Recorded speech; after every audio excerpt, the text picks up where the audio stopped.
So welcome to video one.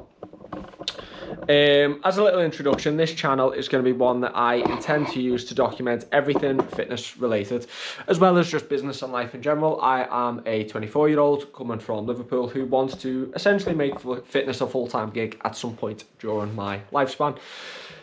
And I thought this would be a good way to document that process. I'm currently a full-time accountant, but I'm looking to sort of veer into something more passion-based as opposed to something that I like being good at. And yeah, I'm going to use this to sort of go through that process.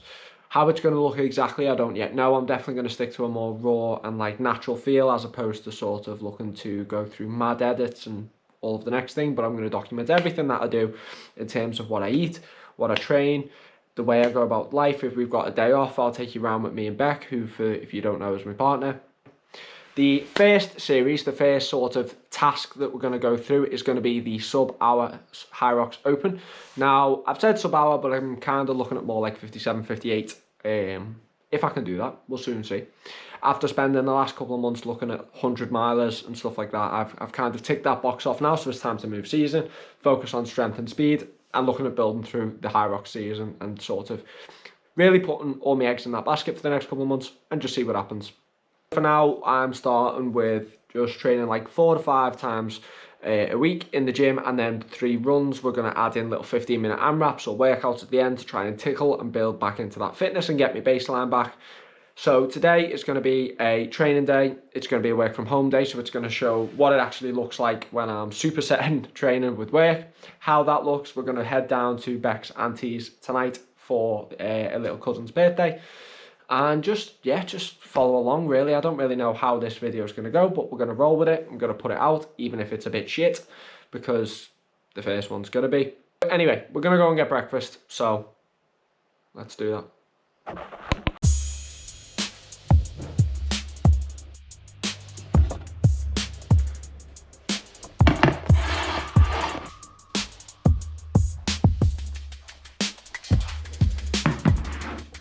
So each morning we start the day with oats. Now before training, so we train about 5 to 7 a.m. each day, 5:30 to 7 a.m. each day. And before that I will have some quick impact carbs, whether that be a banana, whether that be, you know, jam on something, or even just a handful of sweets, doesn't really matter. But we always start breakfast and have our first main meal, which is the same, which is oats with peanut butter. Now we normally use the 100% nuts or natural peanut butter, but Aldi didn't have any, so we're not using that. And we've got 55 grams of oats, 50 grams of protein powder, 20 grams of peanut butter. I don't think there's anything else in there. Maybe a little bit of honey, I think, to sweeten up the protein. And it normally works out about 500 calories, about 50 grams of protein, about 60 grams of carbs, I think, somewhere around that mark, which is ideal for about an hour post-workout. It's going to help kickstart the recovery process. It's going to allow me to, you know, get the most out of the rest of my day. So we'll get this set. Probably going to chill out for the next 45 minutes ago. So my dad actually got me a Lego Supra from Fast and Furious 1, so I might actually do a little bit of that before work as opposed to just watching YouTube.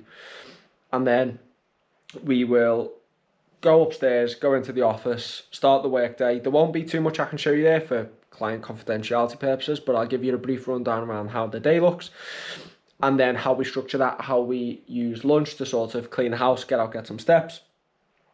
And yeah, just follow us along, and if hopefully it's interesting. This shit is complex. So we've got this, which is going to be an engine, this which looks like a chassis, and some variation of gear slash drivetrain. Yeah. So we're going to try and get this done in the next 15 minutes or so. And then head up and get logged on for work. Okay, so it's about 20 to 11. We have done a set of accounts for the day and it's time to go and get a coffee. Typically I will take on another couple of 100 calories worth of carbs around now as well, to be fair. So I will grab a coffee, throw some electrolytes in my juice, let the cats out so they can go for a play. And yeah, just grab some carbs, make sure that I'm staying on top of that through the day. At the minute I'm in a gain phase, I'm looking to gain about 0.1 kilograms per week, which has got me on around 3,150 calories a day. About 190 grams of protein I think I'm on, and around 380 gram carbs. So I need to make sure I'm sticking on top of that, which it can be quite bad for, because where most people tend to like be hungry 24/7, I'm the opposite. I forget to eat. I never used to be like that. I used to be a big fat mess, but I'm not anymore. Now I struggle with appetite in the sense that I don't really have one. Even if I'm in the deep, dark and murky of a cut, I tend to not be too hungry, which obviously has its benefits, but it does mean that you can sometimes forget to fuel, which is not ideal. In terms of the electrolytes that we use these, which are March On Performance Hydration. This is the sour cherry flavour. I am a bit of a stickler when it comes to supplements. I'm not big on like people over supplementing, or even I think most of the brands are cheaper and just shite basically. I just think they don't do what they say they do. March On is one of the few brands that don't do that. They do what they say on the tin. I'm not sponsored by them or supported by them in any way. I just really like the stuff, so I bang on about it quite a lot. It's 750 milligrams of sodium, 200 milligrams of potassium, and 100 milligrams of magnesium. So if you're taking on high intensity activity, so if you're doing any high rocks work, any sprint work, if you're into running and stuff like that, it's definitely worth taking on.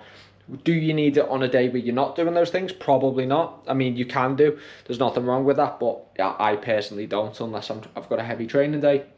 So yeah, that's absolutely fantastic. And then for carbs, sort of briefly, but we're just going to go with a bagel, I think. Bagels are actually really processed. I think it's the most processed form of carb, if I'm being honest. And it's got rapeseed oil in it, so I'll probably need to change that, but the convenience, the quick, and they take 2 seconds in the toaster, so I keep eating them. So I'm going to get that down me, get the electrolytes in, make a coffee. I use Exhale coffee personally. I think it's great. It tastes nice. And apparently it's the world's healthiest coffee, according to that, so you can have a little gander if you're interested. Feel free to pause that and read that, but you won't do anyway, or at least I wouldn't if I was watching it. So yeah, that's what we're going to do. We're going to get the coffee made, get the bagel made, get back upstairs. We've got a lot of work to do today, got some accounts amendments, so where there's just a few tweaks needed before we can send them on to the client, and then we will... Cat. Milo. It's not interested, is he? Hello.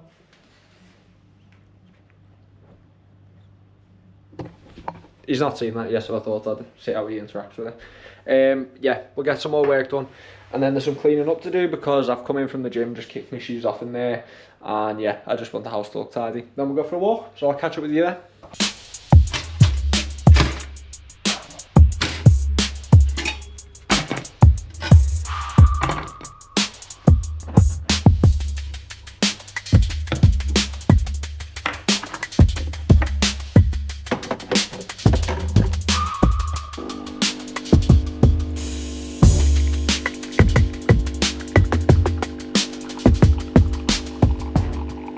Here's another little tip as well, if you're looking for a more whole food way to sweeten your coffee.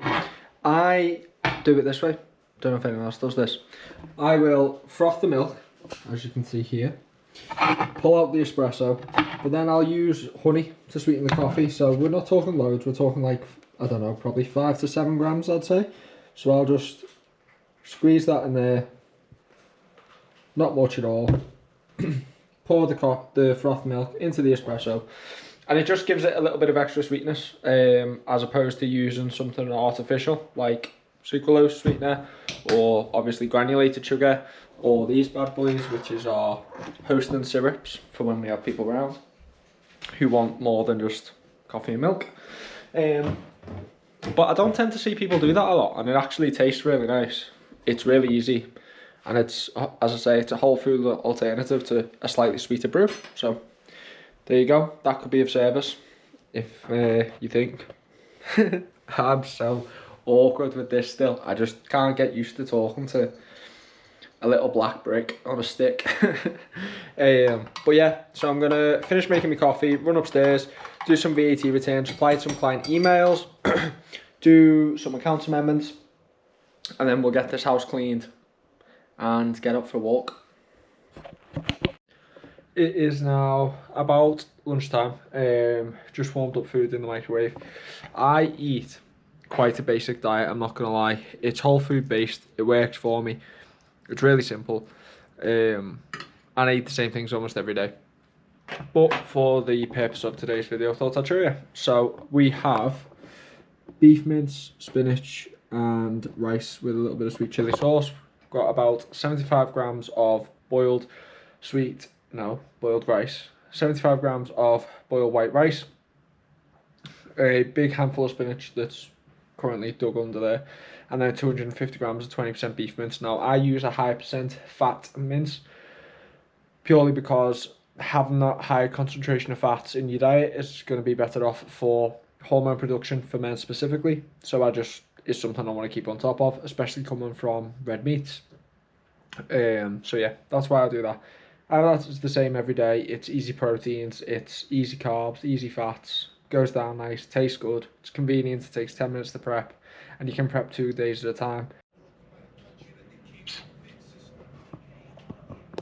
We have just got back and had some tea, and I'm not gonna lie, I completely forgot that I was meant to be filming, so that's gonna be a challenge that I'm gonna have to overcome, is gonna be actually remembering to pick the camera up on days where I say that I'm going to. But it's a learning curve. It's something that I suppose I will pick up and become more habitual with as time goes on.